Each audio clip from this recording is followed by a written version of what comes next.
Here's Blizzard. This is one of the most devastating new tricks on the site. I can't recommend this enough. Maxwell, go ahead and name any card for me. Jack of Hearts. Okay, all we need is jacks. So I'm going to take out the 4 jacks here. Let's pull these out.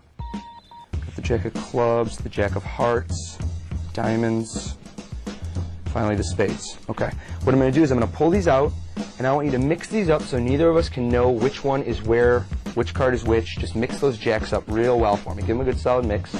You don't know their locations? Perfect. Deal them out right here, one at a time. And I'm going to try and use my psychic abilities to find out which one. Which one is your favorite? The Jack of Hearts? Jack of Hearts. Okay, the Jack of Hearts. Watch.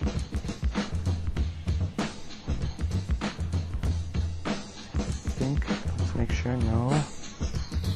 No, right here is the Jack of Hearts. Now, it's a good thing you picked the Jack of Hearts. You know why? Because otherwise, this trick wouldn't have worked.